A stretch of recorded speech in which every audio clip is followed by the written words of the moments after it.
시작. 강하고 담대하라. 너는 내가 그들의 조상에게 맹세하여 그들에게 주리라 한 땅을 이 백성에게 차지하게 하리라. 오직 강하고 극히 담대하여 나의 종 모세가 내게 명령한 그 율법을 다 지켜 행하고 우로나 좌로나 치우치지 말라. 그리하면 어디로 가든지 형통하리니. 아멘.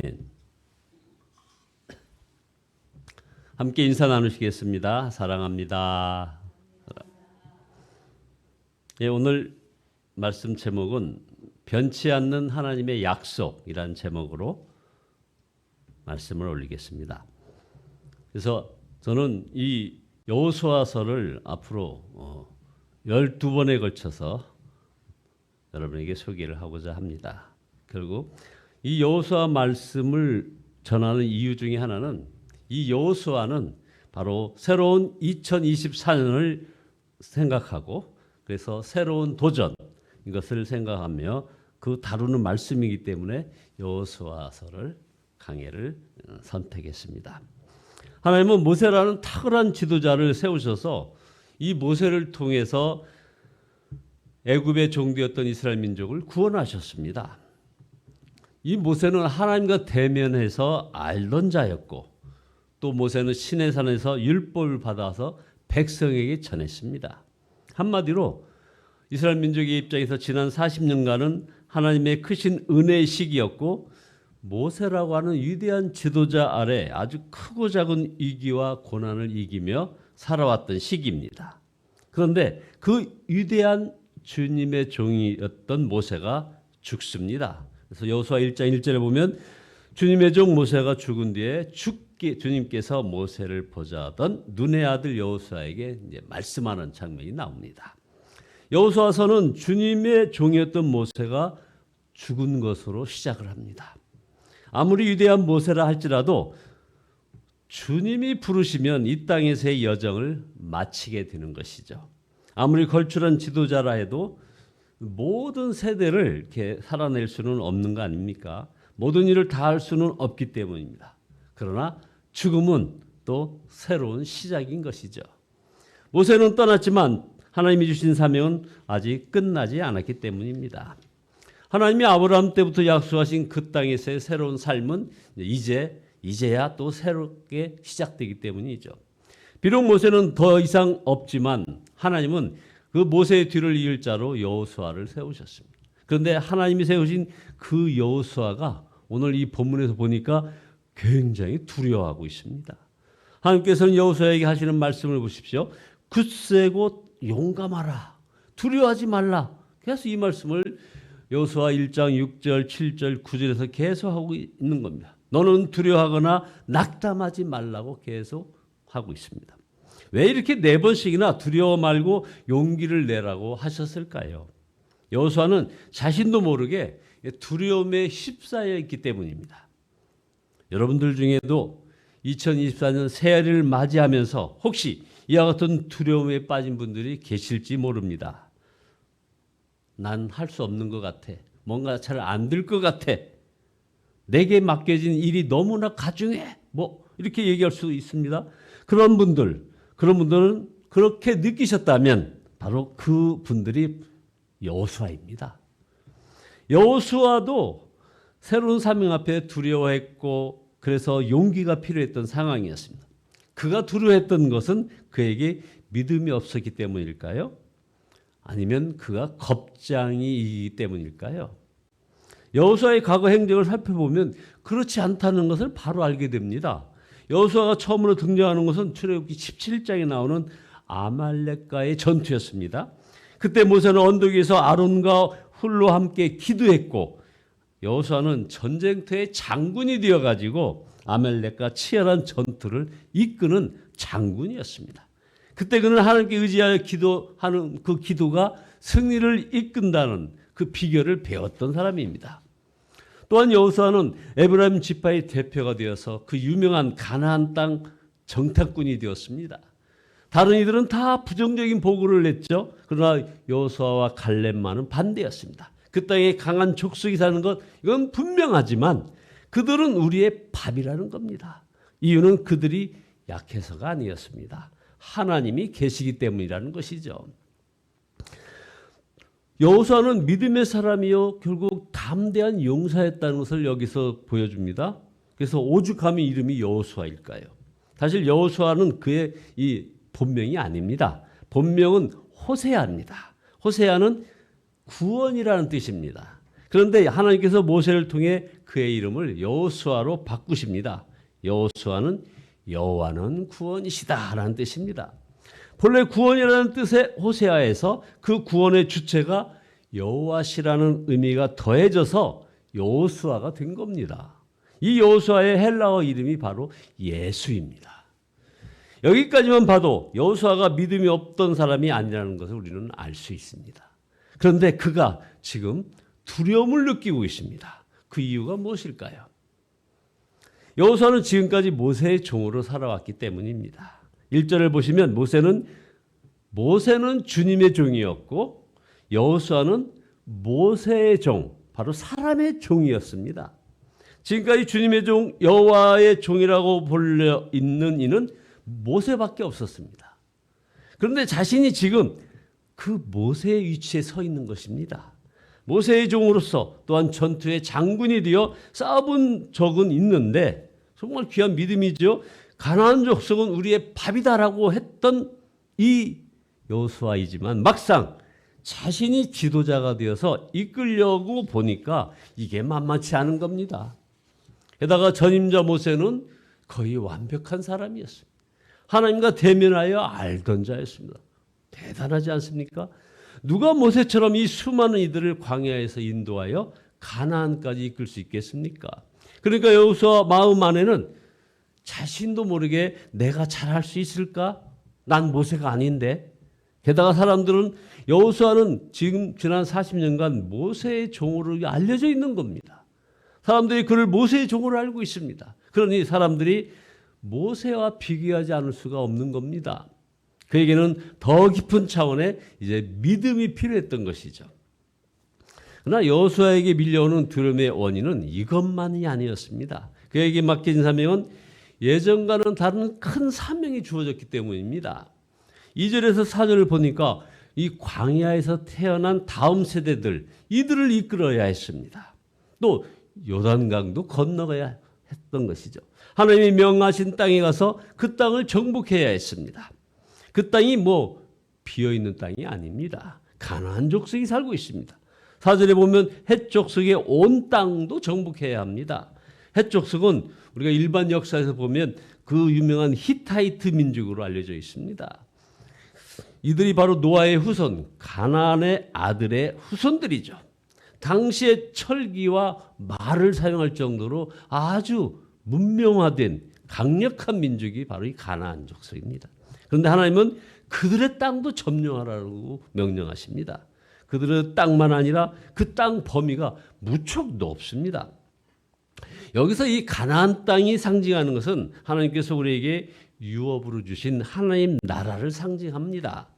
보통 요단강 건너 천국이라고 묘사하지만 이것이 천국이라면 무슨 전쟁이 있겠습니까? 가나안은 바로 이 땅에 임하는 하나님 나라입니다. 하나님께서 우리에게 약속하신 땅은 가정, 교육, 정치, 경제, 과학, 교회, 예술, 여러 가지 미디어 등 모든 영역이 바로 이 가나안입니다. 하나님께서 하늘의 뜻이 이루어진 것처럼 땅에서도 이루어지이다. 주님이 가르쳐 주신 이 기도처럼 바로 여기에 하나님 나라가 임하는 것이죠. 그것이 가나안 정복을 의미하는 것입니다. 비록 가나안 땅에는 7 족속을 비롯해서 하나님을 대적하는 무리들이 그 땅을 장악하고 있습니다. 마찬가지로 이 나라와 열방의 모든 영역을 온갖 하나님을 대적하는 악한 영들이 장악하고 있지 않습니까? 보십시오. 진화론을 비롯해서 동성애, 음란물, 분열, 부정, 부패 등 그 땅이 오염되어 있습니다. 교회조차도 얼마나 교회다움을 잃어버렸는지 모릅니다. 그래서 가나안은 여전히 육신과 죄성에 묶여있는 우리 내면을 의지하면서도 이 땅에 임해야 할 하나님 나라를 상징하는 것입니다. 지금 여호수아는 그러한 가나안 땅을 마주하고 있는 겁니다. 여호수아가 직면한 새로운 도전과 사명은 이전과는 다른 것이라 이 말입니다. 이 땅에 임하는 하나님 나라, 가나안 땅을 점령해야 하고 해족속을 비롯해 아주 강력한 대적을 물리쳐야 하고 그리고 식량을 얻도록 가뭄과 기근을 극복하고 농사를 또 지어야 합니다. 게다가 위대한 지도자 모세는 죽고 더 이상 없습니다. 이것이 여호수아에게 두려움이 밀려왔던 이유였습니다. 지금 여러분이 두려우시다면 그 이유는 무엇이겠습니까? 내년도 2024년도에 들려오는 소식 정말 밝지만은 않습니다. 한국의 경제 성장률은 기껏해야 1.5% 내지 2% 미만대라는 겁니다. 그야말로 저성장의 시기가 이제 고차가 되어 간답니다. 그럼에도 불구하고 물가는 여전히 높습니다. 여전히 우크라이나 전쟁, 러시아 전쟁이 끝나지 않고 있습니다. 바로 어제 성탄절날 이스라엘은 가자지구 남부에 공습을 해갖고 100명의 사람이 또 죽었다는 소식도 들립니다. 북한은 연일 미사일을 쏘아대고 있습니다. 심지어 내년 총선 즈음에서 영변의 핵실험을 지금 준비하고 있다는 소식도 들립니다. 정치계에서도 연합과 화합보다는 정쟁이나 다툼이 계속되죠. 특히 내년 총선 앞두고 더욱 이게 심화되겠죠. 저출생 여파가 너무 심해서 보니까 내년도에 전국 초중고 33곳이 문을 닫게 된답니다. 그리고 어떤 기록에는 저출생 여파로 2040년까지는 우리나라 대학의 반절 이상이 다 문을 닫아야 된다는 그런 보고도 나옵니다. 많은 교회들이 점점 약해져 가고 교회 학교가 사라져 가고 있습니다. 이런 소식 들으면서 마음이 어떠십니까?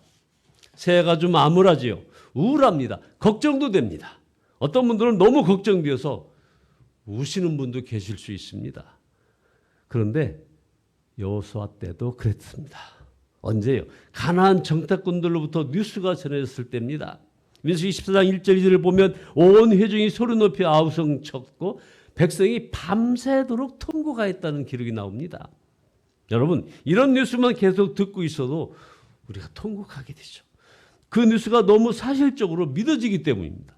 이런 뉴스가 알려주는 것은 결국 다가오는 해가 만만치 않다는 것이겠죠. 그러나 우리가 주목하고 묵상하고 귀 기울여야 할 것은 이런 뉴스가 아닙니다.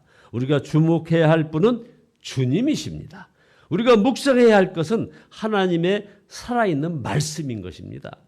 하나님이 그를 부르셨고 하나님이 이미 이 땅을 주셨습니다.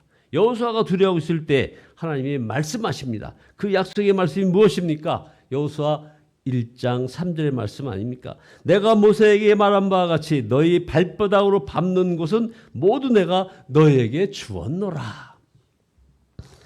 여러분, 누가 주시겠다고 한 겁니까? 하나님이 주시겠다는 겁니다. 여호수아가 아닙니다. 게다가 하나님이 너에게 주겠다고 하셨습니다.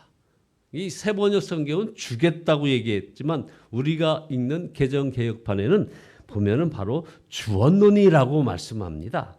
하나님이 이미 주셨다는 것입니다. 주겠다는 동사를 히브리어로 보면 미래형이 아니라는 거죠. 완료형입니다. 주었다. 그래서 영어로 현재 완료를 써가지고 내가 이미 주었다 이렇게 번역을 합니다. 언제 주셨나요? 이미 믿음의 영역에서는 아브라함 때에 주신 겁니다. 아니, 창세전에 이미 주신 거예요. 결국 그것을 믿느냐 안 믿느냐의 문제인 겁니다. 믿을 것이냐 말 것이냐의 문제라 이 말입니다. 그래서 아멘 이미 주셨다 하고 믿으면 그 믿음대로 가는 겁니다. 하나님은 시간에 매이는 분이 아닙니다. 하나님이 말씀하시면 그렇게 된 겁니다. 다만 우리는 이 시간 안에 살기에 아직 주어지지 않은 것으로 여겨질 뿐인 것이죠. 이미 주어졌다는 겁니다. 이것이 우리가 사명 앞에서 두려워하지 말아야 할 이유인 것입니다. 그러므로 2024년에 하나님이 주신 땅은 무엇입니까, 여러분? 우리의 가정입니다. 혹시 깨어진 가정이 있습니까? 하나님은 이미 회복된 가정을 주셨습니다. 분단된 한반도가 아니라 주님은 이미 하나의 코리아, 원 코리아, 통일된 한국을 주셨습니다. 떠나는 다음 세대가 아니라 여호수아 세대, 더 놀라운 부흥의 세대를 이미 주셨습니다. 온갖 질병과 통증에 찌든 그런 절망적인 모습이 아니라 새로운 사명으로 우뚝 선 그런 모습으로 이미 저와 여러분에게 주셨다 이 말입니다. 그러므로 우리의 역할은 그저 믿고 순종의 발걸음을 떼면 되는 겁니다. 말씀대로 사는 순종, 기도하는 순종, 사랑만 하며 사는 순종, 물질을 흘려보내는 그런 순종, 그저 순종의 발바닥만 있으면 이미 그 땅은 우리의 것이 된다는 것입니다. 이것이 놀랍고도 변치 않는 주님의 약속입니다. 새로운 세대와 새로운 도전이지만 그러나 더 놀라운 변치 않는 약속이 있습니다. 그것은 하나님이 함께 하신다는 약속입니다. 그래서 여호수아 1장 5절에 내가 사는 날 동안에 아무도 너희 앞길을 가로막지 못할 것이라고 말씀하십니다. 그래서 내가 모세와 함께 하였던 것 같이 너와 함께하며 너를 떠나지 아니하며 버리지도 아니하겠다는 이 약속을 저와 여러분 모두에게 주시는 하나님의 약속으로 여러분들 받아들이시기 바랍니다. 하나님께서 모세와 함께 하셨던 것처럼 함께 하시겠다는 겁니다. 여호수아야, 내가 너와 함께하며 너를 떠나지 않고 버리지 않을 거야. 세상에 어떠한 뉴스와 팩트가 있어도 여러분 이것이 어떤 것보다도 바로 궁극적인 팩트요 참된 현실이라는 것입니다. 모세가 우리가 아는 모세가 될 수 있었던 비결이 바로 이것입니다. 하나님이 모세와 함께 하셨기 때문입니다. 하나님이 모세와 함께 하시기 이전에 모세의 모습은 어땠는가 여러분 기억 혹시 하십니까? 모세도 처음부터 여호와의 종이 아니었고 처음부터 위대한 지도자는 아니었다는 겁니다. 모세마저도 두려워했고 주저했고 염려했습니다. 보십시오. 하나님께서 모세에게 나타나시고 모세를 통해서 이스라엘 백성을 구원하시겠다고 하셨습니다. 그때 모세의 반응 여러분 한번 기억해 보십시오. 두려움, 걱정 그리고 주저함이었습니다. 이 세 가지 두려움, 걱정, 주저함. 하나님 제가 무엇인데 제가 어떻게 그 일을 하겠습니까? 모세의 반응입니다. 그들이 저를 믿지 않고 제 말을 듣지 않으면 어떻게 할 겁니까? 그러니까 하나님께서 지팡이가 뱀이 되게 하셔서 그 표징을 보여주셨죠. 모세의 손에 악성 피부병이 들었다가 다시 낫는 기적을 보여주셨습니다. 그럼 믿어야죠. 그래서 모세가 믿었던가요?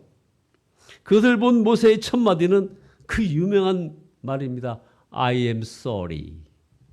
주님 죄송합니다. 저는 말재주가 없는 사람입니다. 전에도 그랬고 지금도 그랬고 앞으로도 그럴 겁니다. 저는 입이 둔하고 혀가 무딘 사람입니다. 자, 여기까지 왔을 때 우리 하나님의 인내가 이제 한계치에 도달합니다. 그래서 이놈아! 누가 사람의 입을 지었느냐? 내가 지었다. 내가 너를 도와 내가 할 수 있게 가르쳐 주겠다. 그렇게 했는데도 다시 모세는 I am sorry. 죄송합니다. 제발 보낼 만한 사람을 보내소서. 이렇게 모세가 두려워했습니다. 그도 두려워했고 그도 무서워했고 염려했고 걱정했습니다. 그는 처음부터 위대한 여호와의 종이 아니었습니다. 그런데 어떻게 그가 위대한 하나님의 종이요 선지자가 되었습니까? 단 하나, 하나님이 그와 함께 하셨고 모세도 그 사실을 신뢰했기 때문인 거 아닙니까? 여러분, 그래서 하나님은 저와 여러분을 부르신 겁니다. 왜 부르셨냐면 연약하기 때문입니다. 부족하기 때문입니다. 그런데 사실 이것이 주님이 누군가를 쓰실 수 있는 그런 조건입니다. 오히려 너무 강한 자는 하나님이 쓰실 수 없습니다. 자신의 계획과 뜻과 의지와 할 일로 가득 찬 이들은 하나님이 오히려 쓰실 수가 없어요. 하나님은 오히려 자신은 아무것도 아니라고 여기는 자를 쓰십니다. 그래서 하나님이 저와 여러분을 부르신 거예요. 잘나서 부른 것이 아니라 부족해서 부르신 것입니다. 이것을 믿는다면 하나님이 여러분을 세우셨다는 것을 믿어야 합니다. 여호수아를 세우신 분은 사람이 아니라 바로 하나님이셨기 때문입니다. 모세가 안수하긴 했지만 그를 선택한 것 여호수아 바로 하나님이셨습니다. 자, 묻습니다. 여러분을 가장으로 아니면 여러분 곳곳의 직장의 선교사로 그리고 중보 기도자로 부르신 분은 사람이 아니라 하나님이십니다. 이것을 꼭 믿으시기를 정말 축복합니다. 그렇게 여러분 우리가 땅을 차지하고 우리에게 주어진 사명을 감당할 수 있는 것은 우리 자신의 어떠함이 아니라 이 말입니다. 우리가 어디로 가든지 우리의 주어진 하나님이 함께 계시기 때문에 감당할 수 있는 것입니다. 나중에 여호수아 24장에 보면 여호수아가 죽는데 그때 성경은 이렇게 묘사를 합니다. 이 일을 마친 다음에 주님의 종 눈의 아들 여호수아가 죽었다고 합니다. 그의 나이 110세였다. 이렇게 얘기합니다. 여호수아는 애초에 모세의 종으로 시작했습니다. 그러나 죽을 때는 주님의 종으로 죽었습니다. 이것이 은혜입니다. 시작이 미약하고 연약하고 부족한 것 이거 중요하지 않습니다. 마지막이 창대하고 마지막이 존귀하고 주님의 종으로 마치는 것이 중요한 것입니다. 성령으로 시작했다가 육체로 마치는 사람은 많습니다. 그러나 비록 육체로 시작했을지라도 성령으로 마치는 사람이 있습니다. 이것이 여러분의 삶이 되시기를 예수 그리스도의 이름으로 축원드립니다. 함께 기도하시겠습니다. 전능하신 주님께 찬양과 경배를 올려드립니다. 지난 45년 여정 정말 놀라운 여정이었습니다. 주님, 앞으로의 20년, 30년은 더욱더 비범한 여정이 될 것입니다. 아버지 하나님, 이 변치 않는 약속 붙잡고 저희들이 2023년을 승리하며 나아가는 저희들 되어지게 인도하여 주시옵소서. 그래서 우리 앞에 놓여 있는 여러 가지 놀라울 일, 겁날 일, 그 앞에서 주님께서 나를 지켜주시겠다고 하는 그 약속의 말씀 붙잡고 우리의 마음이 힘에 겨워 지칠지라도 주님이 나를 지켜주시겠다고 한 그 약속의 말씀 앞에 세상이 험한 풍파 몰아칠 때도 아버지 하나님, 주님은 나의 산성이요, 주님은 나의 요새요, 나의 소망이라고 아버지 노래하며 고백하며 나의 힘이 되신 여호와를 높이며 찬양하며 나가는 저희들 되어지게 복의 복을 더하여 주시옵소서. 예수 그리스도의 이름으로 기도드리옵나이다.